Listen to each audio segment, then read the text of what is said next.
Lawrence, Yes. although you're still a student of the game, can you please tell us what are your feelings about the rise of African boxers of African descent, including yourself? Yeah, I think it's good. Obviously, it's been very, very positive as of late, especially with the emergence of Anthony Joshua, how he set himself up. Unified world heavyweight champion, myself, other various boxers, Dan Aziz, Umar Sadiq, etc. So it's growing not just in England but worldwide. So they come to the forefront, and I think there's been a lot of good Nigerian boxers in the past. However, they haven't embraced being Nigerian so much. Where now I think everyone's embracing it and taking it with us. Please tell us a bit about your roots, your mum and dad. What was your upbringing like in a Nigerian family, please? It was good. I think it's half what made me strong enough to fight. So it's good. Obviously, I'm half Yoruba, half Igbo. My dad is Igbo, my mum is Yoruba, which is why my surname's Okolie, but I also got the name Toby. So it's good. The upbringing was good. Great food, great discipline. So that, along with boxing, helped me to stay off of a certain path that my kind of area pushes young black kids down. So, but instead, I went down the path of sports, etc. So it was good. Speaking about diet, I mean, we know what Nigerian food is like and other African food. How do you manage to fit that into your diet, especially nearer the time when you need to train? I just have to train extra hard because I enjoy the food. I think it does give you a lot of energy, but it gets you very dense as well. So it's just a mix. Maybe I have it not every day. I might have it once, twice a week. But it's good. It's good for the soul. It's good for just morale as well. When you're eating salads and whatever else, every now and again you just need to go back and just enjoy it. So it's good. Maybe that's what leads to the uppercut. Is that where the energy is? I think so. It comes from somewhere. The density and the pounded jam helps with the punches. So I'm good. Anthony Joshua swears by that as well. Coincidence? It's the truth. That's why.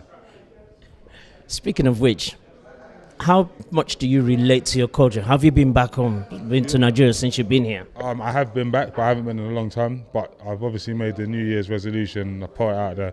I'm going to Nigeria this year 100%, whether it's with Anthony Joshua, with my family, with my girlfriend, whatever, but I'm definitely visiting. I just need it to be set up to make it ease of access for me. So yeah, I'm definitely going back this year. Is it one of your dreams to fight in somewhere like Nigeria? Yeah, definitely. What would it mean to you? It's definitely one of the goals. But I don't think it has to be one time, one big event. I think it can be constant, but I think you have to earn the right to be able to do that. So it's definitely something that I'm working towards. But yeah, definitely it would be a dream to take. Obviously, my parents come from Nigeria to England, hoping for a better life, and that it seems like me and my brother and my family are starting to do that. So it'll be good to be able to go back and show that this is what my mum and dad brought us here for, and this is what we can bring back. So it'll be good. So now we know that most African children, particularly Nigerian, their parents like them to study. yeah. How were you able to get around that, the journey? How were you able to convince them that boxing is the path for you? Fortunately, I had a scholarship at university, so I could do both. So it was it was a bit easier. So I could say I didn't have to stop studies to do boxing. So I was doing them both at the same time. But once, obviously, I got to the Great Britain team and I was looking to go to Olympics, it became a lot easier. I just said, listen, this is the path here. So it was a good transition. Are you able to still walk down the road?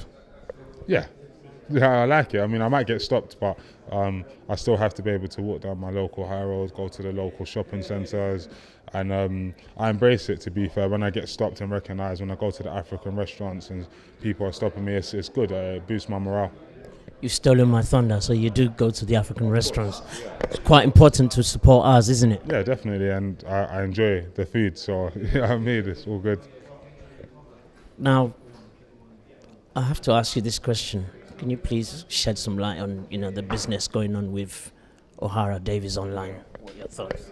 I don't want to say too much on it, but all I have to say is I have a black girlfriend, so it is what it is, Now, what are your thoughts on people actually going online? Do people need to explain themselves to anyone, really? I mean, it's up to every individual how they want to explain themselves or whatever, but when you put your views out there, it's open for debate, so people are gonna either critique it or agree with it. So it is what it is. But for me,